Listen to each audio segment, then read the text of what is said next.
She captivated so many of us at the 1996 Olympics, a gold medal gymnast on that all-star team. You see her there.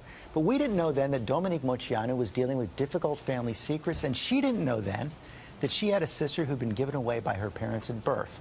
The whole story is told in her new memoir, Off Balance, and Dominique will tell us about it right after this from ABC's John Quinones.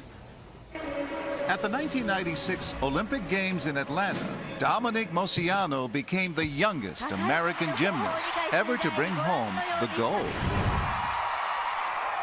Overnight, Dominique became world famous, the pride of her Romanian immigrant parents.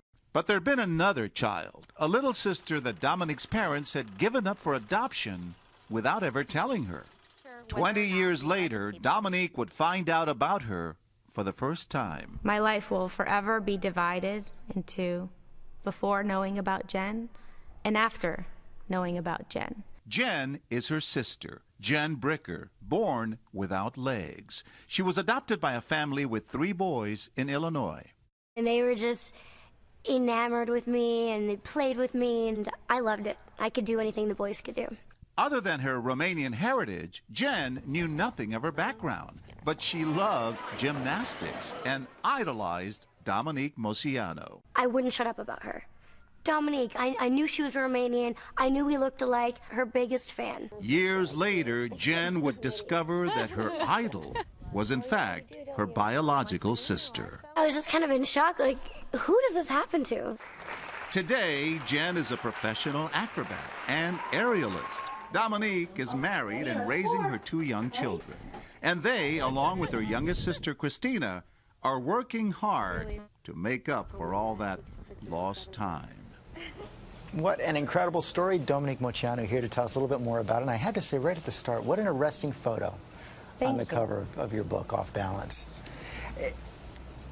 To learn you have a sister so long after the fact, it has to be so amazing. But what struck me is that you had a sense of it well before you knew something.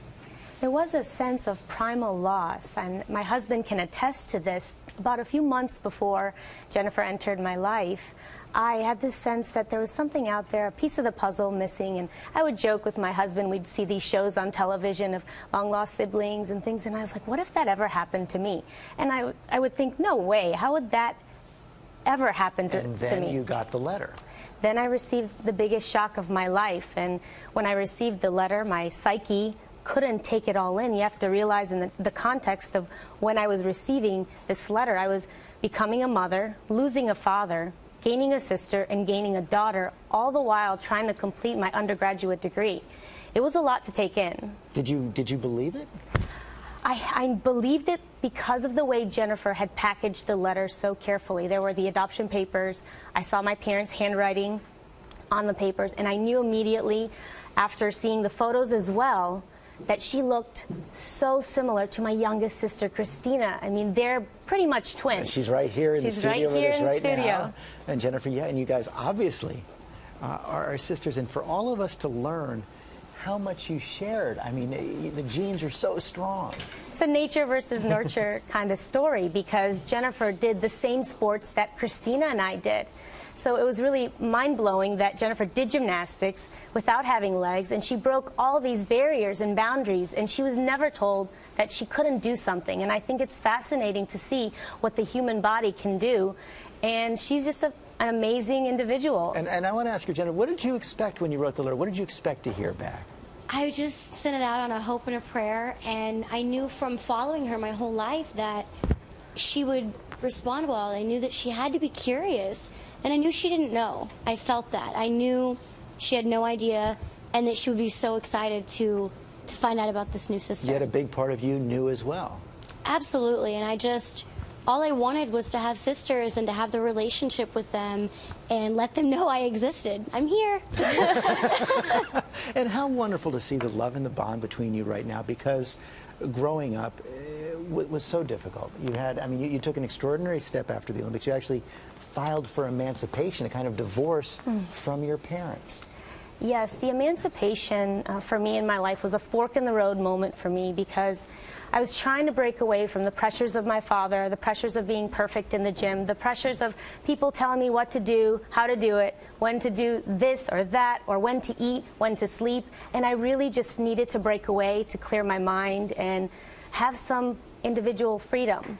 You also had to break away from your coach, the famous coach Bella Caroli. Absolutely.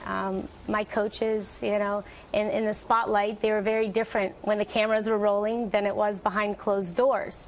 They hit me in a lot of personal and emotional places. They used humiliation and intimidation frequently as tactics. And I don't think, you know, people who achieve success and ethical people use intimidation as a method to achieve it. And one of the reasons you want to tell your story is because you still love gymnastics, and you want people to know it doesn't have to be that way. It doesn't have to be like that. I do love gymnastics. I will always be bonded to the sport. I'm very passionate about it. My husband brought the passion back into my life after so many years of just trying to find myself and wondering why I felt this sense of sadness when it came to the sport. But my coaches had literally sucked the joy out of it for me, and that's a terrible thing to do for a small child. It is, but we're glad you found some healing writing this book. It's remarkable. Dominique, thanks for coming in.